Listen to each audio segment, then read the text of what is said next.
Yes, you read that thumbnail right. Link's Awakening is the Shrine of Resurrection.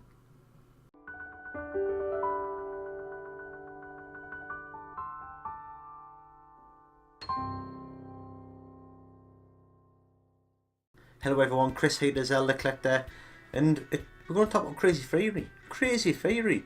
If you haven't done so already, check out my last video where I did a bit of a trailer analysis from the new Link's Awakening trailer for Switch. I kind of give my thoughts on it and I broke it down a little bit. And one of the most interesting bits for me was the logo, the new direction you're going in. Now, it just intrigued me how it is exactly like Breath of the Wild's logo. And it just kind of got me thinking, are they connected? Is this the reason why they've got the new logo? Are they trying to connect it to the game? And I do think there is. I think they could. I mean, it's a crazy idea, but hey, we've heard of crazier stuff. So before I get into it, I'm just going to say there is going to be spoilers for Link's Awakening. If you haven't played it and you want to save yourself for when the game gets released, I'll maybe recommend not watching this. Or come back and after the game's been released, come back and see if I was right, because I am going to talk about the ending of Link's Awakening. So you have been warned. Don't blame me. I'll give you plenty of warning that I'm going to talk about the end of Link's Awakening. So yeah, I'm just going to jump straight into it. If anyone who has played Link's Awakening before, the story is it's a bit complicated one. Link is basically sailing in his ship. There is a shipwreck. He gets washed upon the island of Koholin, and on there he starts to unravel a bit of a mystery about a giant egg on top of the mountain. And basically inside this egg there is a windfish, and this windfish is having a nightmare. And it's hard to get the concept, but basically the whole island is the windfish's dream. Everyone on the island is his dream. From what I gathered from it anyway, is the windfish is real and Link is real, but nothing else is. And throughout the process of the game, you collect musical instruments, and once you collect them all, you go up to the top of the mountain.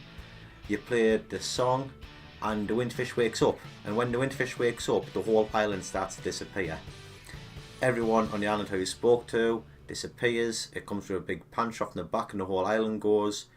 And then it zooms in on Link, and he gets shot up out the top of the mountain on a flume of water, and there's a big flash of light. Then the next thing you know, you get a shot of Link floating in the water on his again broken ship, and the sun is beating down, and when he looks up in the sky, it ends with the windfish just flying through the air, soaring majestic. And that kind of solidifies the idea that it is the windfish's dream, and he created a reality of this island from his nightmare, and you helped the windfish wake up. So Link is real and the windfish is real. And my idea is, my crazy idea how these two games link together is, instead of me telling you, let's just show you. Take a look at this.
Open your eyes.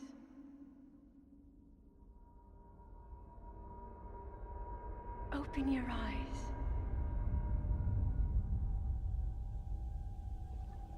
Wake up, Link.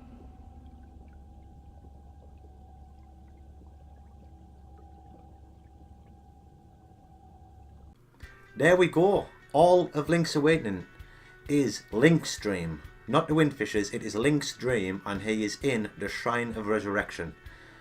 And that could be why the logos are the same, because it is basically part of the game. It is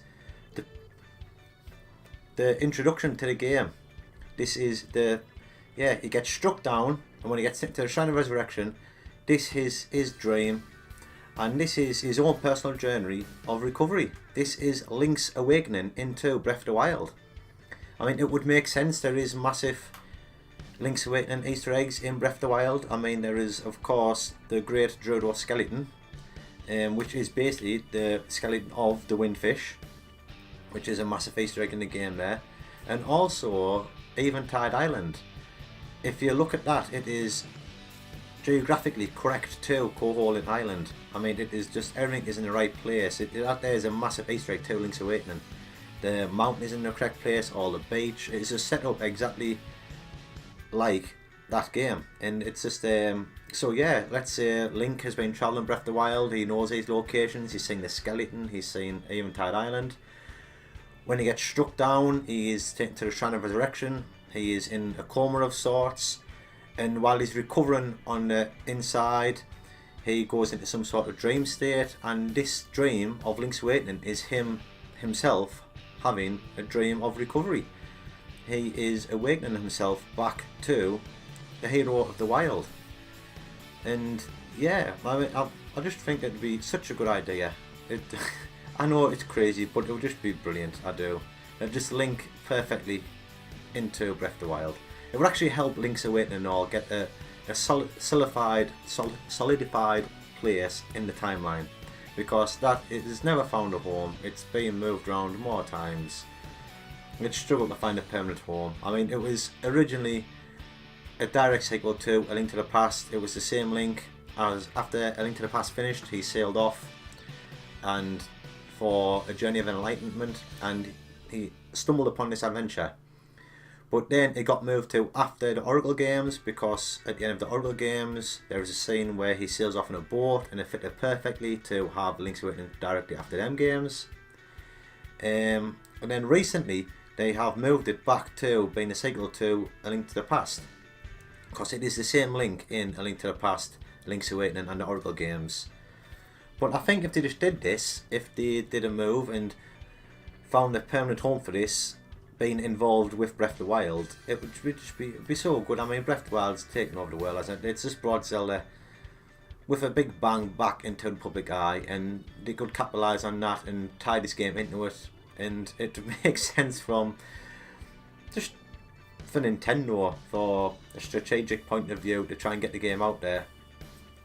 And it could be just the start. It could be the start of things to come. For every new game could follow directly on from Breath of the Wild, and any kind of new remakes could be tied into it somehow, and it just could make Breath of the Wild being the new singular timeline starting point, and everything comes off from there. So who knows? Anyway, like you're saying, this is, who knows? I mean, they did say, Nintendo did say that this is a reimagining of Link's Awakening. Nintendo of Europe said it is reborn as a new experience, so it doesn't have to be the exact same storyline as Link's Awakening. It's just changing it a little bit to fit into a new game. And I know it is a crazy idea, but it's just that crazy. It could just work. We don't know. It could work. So yeah, that's it. Just a quick video. You can tell me in the comments how wrong I am or how right I am. Call me crazy. Tell me I've just blew your mind. I don't know.